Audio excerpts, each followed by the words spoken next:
Hit, nge-mute, hit.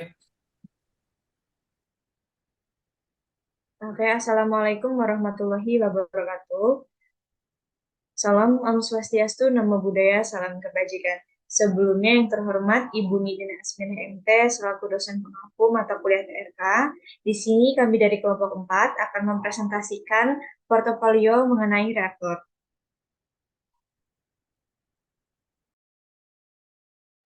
Next.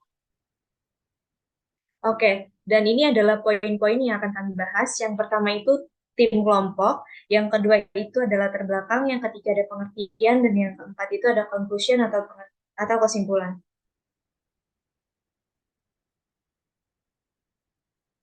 Nah, adapun anggota dari kelompok 4 sendiri itu yang pertama ada Najif, yang kedua ada saya sendiri Inadina, yang ketiga ada Azrul Hidayat, yang keempat ada Endang, yang kelima ada Taris, yang keenam ada Yuda, yang ketujuh ada Wahid, yang kedelapan ada Saidul, yang kesembilan ada Sandi, dan yang kesepuluh ada Laya.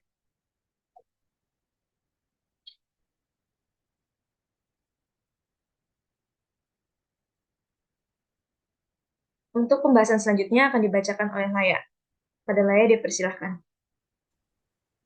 Ya, untuk latar belakang sendiri yaitu reaktor industri merupakan perangkat atau sistem yang digunakan dalam proses produksi industri untuk melakukan reaksi kimia atau fisika tertentu. Mereka dirancang untuk menghasilkan produk dalam skala besar dengan mengoptimalkan kecepatan reaksi, efisiensi, dan keamanan. Reaktor digunakan dalam berbagai industri dan aplikasi.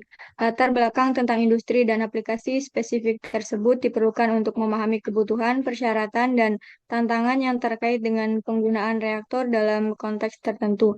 Misalnya, reaktor dalam industri petrokimia akan memiliki karakteristik dan persyaratan yang berbeda dibandingkan dengan reaktor dalam industri makanan dan minuman.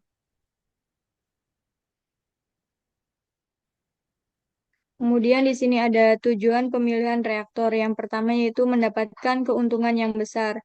Yang kedua, biaya produksi rendah. Yang ketiga, modal kecil atau volume reaktor minimum. Yang keempat, operasinya sederhana dan murah.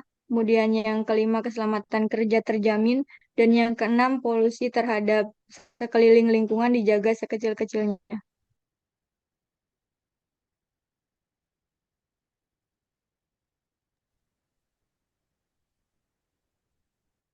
Oke, selanjutnya itu ada macam-macam reaktor. Seperti yang kita ketahui, bahwasanya di dunia industri ini, reaktor ini memiliki berbagai jenis. Bisa diklasifikasikan menjadi yang pertama itu ada reaktor kimia. Reaktor kimia itu tidak ada perubahan masanya selama reaksinya, dan hanya berubah dari satu bahan ke bahan lainnya. Sedangkan reaktor nuklir ini ada perubahan masanya yang berubah gitu, jadi energi yang sangat besar.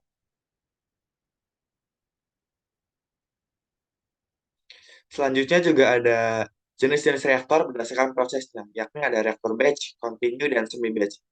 Reaktor batch ini tidak ada masa yang masuk dan keluar gitu selama reaksi terjadi.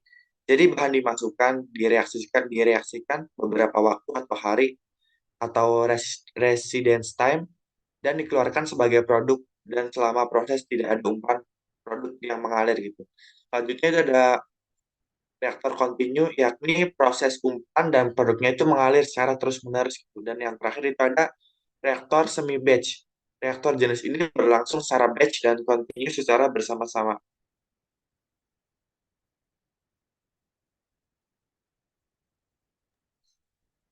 Oke, selanjutnya pembahasan tentang reaktor batch. Proses batch merupakan sebuah proses di mana semua reaktan dimasukkan bersama-sama pada awal proses dan produk dikeluarkan pada akhir proses. Dalam proses ini, semua region ditambahkan di awal proses dan tidak ada penambahan atau pengeluaran ketika proses berlangsung. Proses batch cocok untuk produksi skala kecil. Mekanisme kerja dari reaktor batch yaitu umpan yang dimasukkan ke dalam reaktor diproses selama beberapa waktu atau hari, lalu dikeluarkan sebagai produk. Dengan catatan ketika proses terjadi tidak ada umpan atau produk yang mengalir.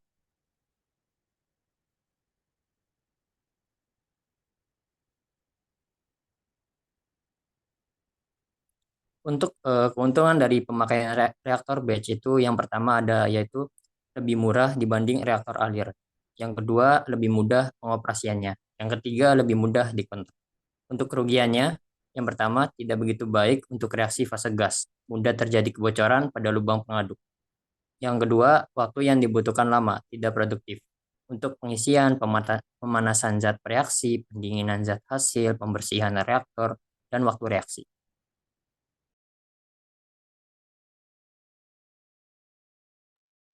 Baik, di sini selanjutnya ada reaktor kontinu. Proses kontinu merupakan sebuah proses di mana reaktan yang diumpankan ke dalam reaktor dan produk atau produk sampingan dikeluarkan ketika proses masih berlangsung secara berkelanjutan atau secara terus-menerus. Reaktor kontinu dibagi menjadi dua, yaitu yang pertama RATB atau reaktor alir tangki berpengaduk, lalu yang kedua ada reaktor alir pipa atau RAP. Next. Lalu di sini juga ada reaktor semi batch. Di sini proses semi batch merupakan proses yang berbeda dengan proses batch. Pada proses ini, input dan output dioperasikan dengan baik secara berkelanjutan. Dalam reaktor semi batch ini, beberapa reaktan dapat ditambahkan atau beberapa produk dapat ditarik sebagai hasil reaksi secara berkala. Mekanisme kerjanya yaitu reaktor jenis ini bekerja secara batch dan kontinu secara bersamaan. Pada reaktor ini dapat terjadi penambahan reaktan ataupun pengeluaran produk dalam waktu tertentu.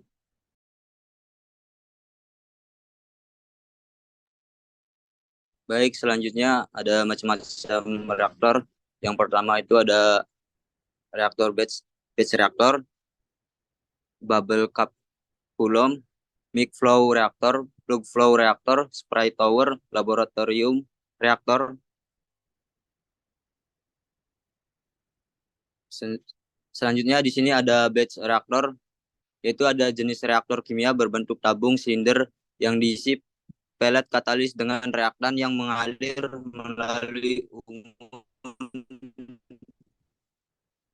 melalui jadi ada kontak secara langsung antara reaktan atau umpan dengan partikel katalis. Mekanisme batch reaktor yaitu suatu jenis reaktor kimia yang menggunakan katalis padat dalam bentuk butiran atau granul untuk mengatalisis reaksi kimia. Katalis padat ini ditetapkan dalam suatu kolom atau pipa yang disebut bed. Nah, baik, di sini ada bubble cup kolom. Reaktor kolom gelembung adalah reaktor dua fase, yaitu gas dan cairan, yang berbentuk vessel silinder dengan distributor gas. Di bagian bawah reaktor, fluida berfasa gas didispersikan melalui sparger, sehingga terbentuk gelembung gas yang kemudian bergerak melalui fluida berfasa cair yang berbeda di dalam vessel. Pada pengembangan reaktor gelembung, selanjutnya gelembung gas bergerak melalui suspensi yang merupakan campuran fluida berfasa cair dan padatan. Reaktor gelembung model ini dinamakan dengan reaktor gelembung tiga fasa atau slurry bubble column reaktor atau SBC. Reaktor kolom gelembung digunakan untuk menghasilkan dan mengendalikan reaksi kimia gas cair. Ini terdiri dari kolom silinder yang disusun secara vertikal, diisi dengan cairan di bagian bawahnya gas dimasukkan.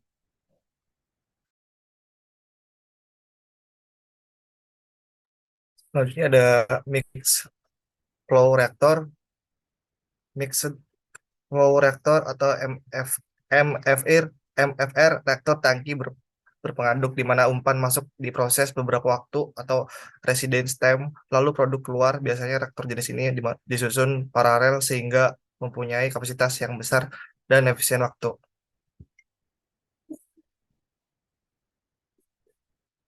Selanjutnya ada plug flow reaktor. Plug flow reaktor atau PVR, reaktor alir pipa di mana umpan masuk. Pada masukan pipa terjadi reaksi sepanjang pipa lalu keluar. Konversi semakin lama semakin tinggi di sepanjang pipa, contoh petrokimia dan Pertamina. Reaktor ini terdiri dari pipa silinder dengan bukaan di setiap ujungnya agar reaktan dan produk mengalir. Reaktor ini biasanya dioperasikan pada kondisi steady.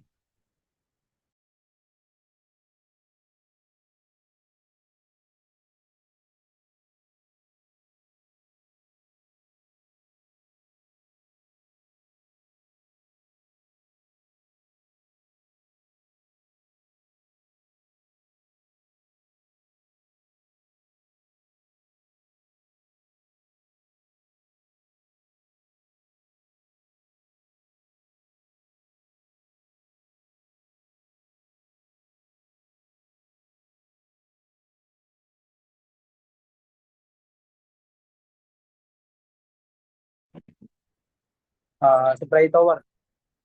Alat yang digunakan untuk absorpsi gas terdiri dari tower kosong dan suatu set nozzle untuk menyemprotkan cairan. Spray tower atau kolom semprot atau ruang semprot adalah kontaktor gas cair yang digunakan untuk mencapai perpindahan massa dan panas antara fase gas kontinu yang dapat mengandung partikel-partikel pada terdispersi dan fase cair terdispersi. Ini terdapat dari bejana silinder kosong yang terbuat dari baja atau plastik dan nozzle yang menyemprotkan cairan ke dalam bejana. Aliran gas masuk biasanya masuk di bagian bawah menara dan bergerak ke atas, sementara cairan disemprotkan ke bawah dari satu atau beberapa tingkat.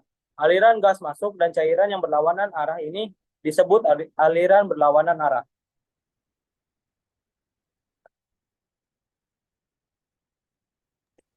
Oke, selanjutnya adalah laboratorium reaktor. Laboratorium reaktor adalah sebuah laboratorium yang berfungsi untuk melakukan penelitian dan pengembangan teknologi nuklir. Laboratorium ini biasanya dilengkapi dengan reaktor nuklir yang digunakan untuk menghasilkan energi listrik atau untuk keperluan penelitian dan pengembangan teknologi nuklir lainnya.